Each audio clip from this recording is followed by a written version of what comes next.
What's going on, guys? Hope you're all doing well. So we have the fusion starting today, technically, though I wouldn't do anything until tomorrow because tomorrow's CVC. We have Dragon 2XP going on, a lot of benefits, and I'll go over all that stuff in the fusion plan. But I guess the first thing is this dude even worth going for? I think he's pretty awesome. He's an HP-based champion, which is unique because a lot of you are using attack and defense-based nukers, mostly attack-based nukers, so your best attack-based gear is going to those champions. If you don't have any good HP-based nukers, this is a great opportunity to pick up one because you may have some good HP-based savage gear, some good, HP percentage chest plate, maybe some HP percentage boots, something like that can be used on HP-based nukers that would be useless for attack-based. So even if this champion's not going to be your new best nuker, he could at least fill the spot for an HP-based champion, whether it's in maybe Curse City, maybe it's in some Doom Tower content, or maybe it's even in Clan Siege HP-based rooms. Something else that I think is interesting is his synergy between this champion and Fabian. So this champion's going to place Fear. Basically, what you could have happen is Fabian do his A3 strip, then all the block debuffs, all that kind of stuff that would stop Ishiyama from placing his Fear will be gone. If he gets resisted, well, the next time he places debuffs, he can't be resisted. So he's going to be able to get those fears up. And if a champion takes a turn while Fabian is on the team and an enemy's under fear or true fear, well, then he's going to use this A2 skill and try to petrify him. Activates this skill whenever an enemy under fear or true fear debuff successfully uses this skill. So if you're able to, I would say go ahead and go for the fusion. One key thing to point out is Fabian's A2 skill does not have to be a champion under fear placed by this champion. It's only if it's under fear or true fear. So that's pretty interesting. Now, as far as the fusion schedule goes, I have a breakdown here, but I also have a text-based breakdown as well. So I'll show up both of these, not the same time, but we'll go over both of them. So if you're somebody who wants to see the calendar like this, screenshot this or whatever, I'll try to move my head out of the way so you can get a better shot. But if you want to see the text-based version as well, this may be helpful. So before I get into this, I want to say the summon events, the fragments you're going to get from this is going to total out to 130. Though if you're not doing tournament leaderboard stuff, you're going to be able to get 110 fragments. Now you need 100 total to finish the fusion, so that means you can miss 10 fragments. Unfortunately, you can't miss the entirety of the summon rush or the entirety of the champion chase.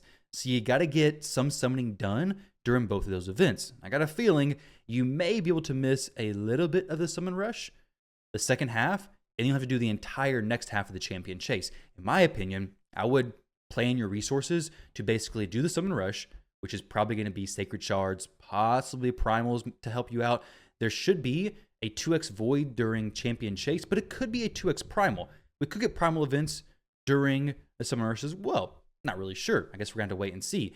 Another thing to consider is opening champions from the portal during the champion chase tournament. Maybe you have Lamasu, maybe you have Embreeze, maybe you have Artor. One of those champions could boost your points in champion chase, making it a little bit easier for you. And then of course, during summon rush, sacred shards are going to be more valuable. Something worth considering is if you do want to skip 2 events, you can either not plan to skip any events, and if you accidentally miss some, just have that as like reserve, or you could plan to skip the last 2 gear enhancement events and only go hard on this first one. This first one's going to be during CVC.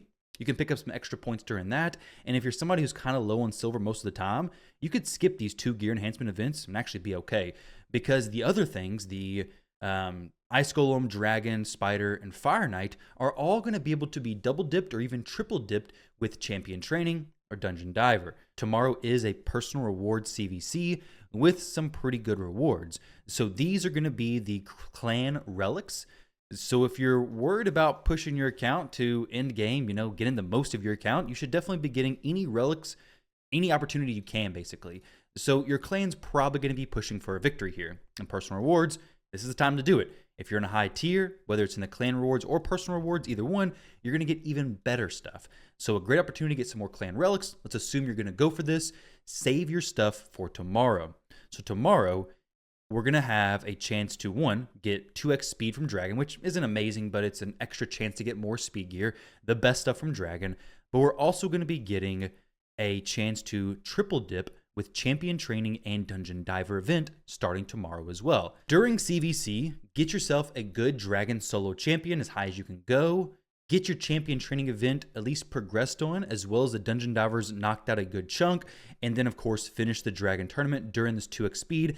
It's the best time to do it flat out. Now, the reason why it's so important to have a solo champion is because if instead of doing campaign plus dragon, extra energy cost, you're going to be able to do dragon for a good chunk of it, and then maybe pick up the rest in campaign or dropping some brews into your champions. So that's going to be Tuesday and Wednesday.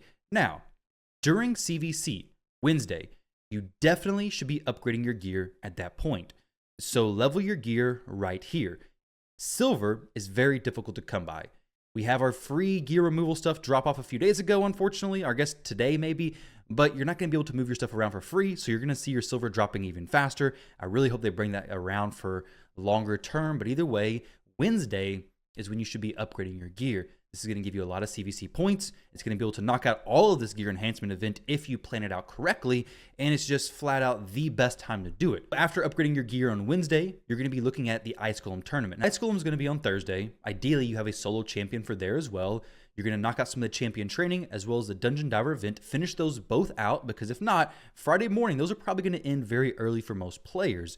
But Friday, you're not going to be doing much Ice Golem at all. Do your daily energy in Ice Golem, work towards finishing the tournament, because on Saturday, this is where you're going to be able to, once again, double dip your points. So Saturday is going to have Ice Golem plus a little bit of Dungeon Divers that you're going to want to make a little bit of progress on, so that whenever the Spider tournament comes up, you're not rushing to finish out the Dungeon Diver.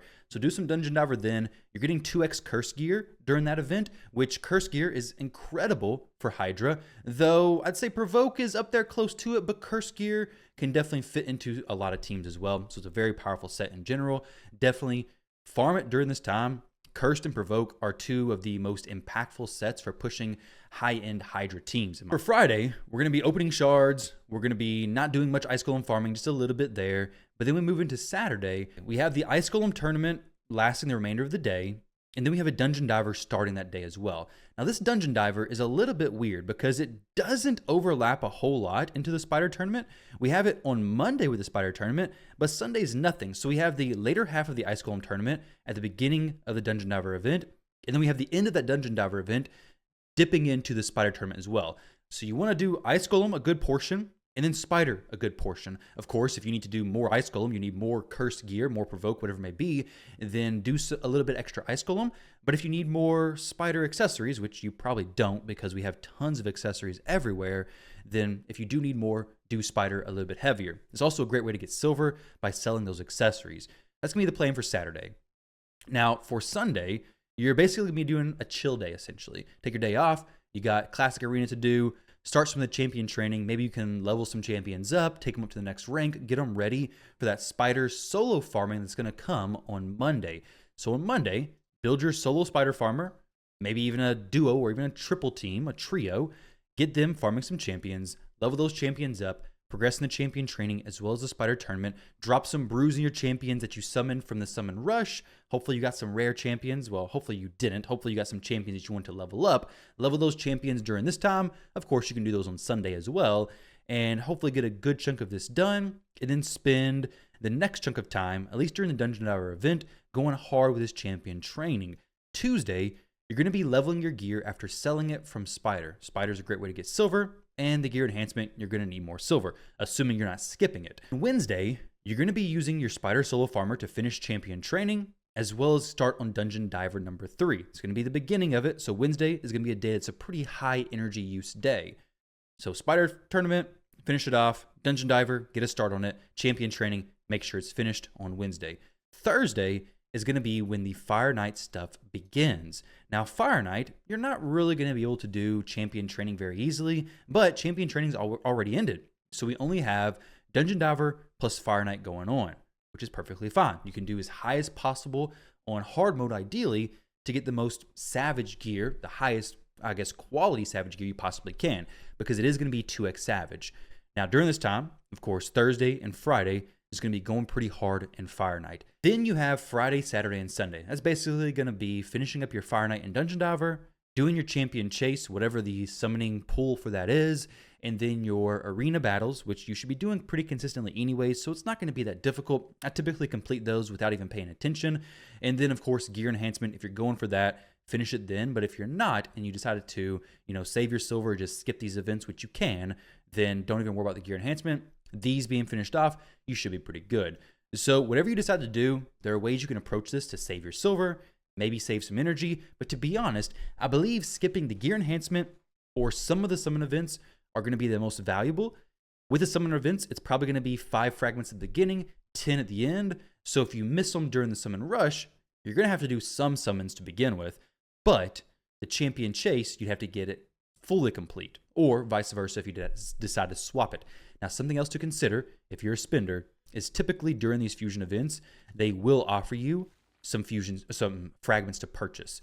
So if you're somebody who's okay with spending and you'd rather save your shards, or maybe your 5 or 6 sacreds are more valuable than the $10 for 5 fragments, then maybe it's worth saving it and just purchasing those fragments when they become available. They do that, I believe, during all fusions, so it's basically guaranteed it's going to happen, but there's a small chance they decide not to, or maybe you miss too many. If you do this method, you definitely want to make sure you're within like 20 fragments of the champion. I'm not for sure what the range exactly is, but to be honest, 5 to 10, you should be fine. Anything past that, it becomes pretty expensive, and I can't even guarantee they're even going to offer them. But either way, that is going to be my fusion breakdown, my plans for the fusion, and my text breakdown on how I'm going to actually complete this fusion. So let me know what you guys think of this. Let me know if you like this little breakdown here. Screenshot this if you want, at least for a somewhat of a soft guideline for you. And best of luck going for this fusion. I think he's a pretty cool champion. I think he's worth going for. I think typically fusions are worth going for in general anyways, because if you were to pull them and you don't have your Faction Guardians filled out, well, now all of a sudden this is a Faction Guardian champion to begin with.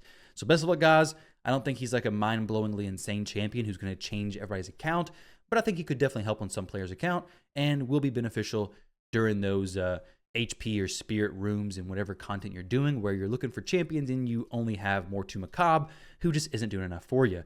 Either way, guys, let me know what you think. Thank you all for watching, and I'll catch you all on the next one.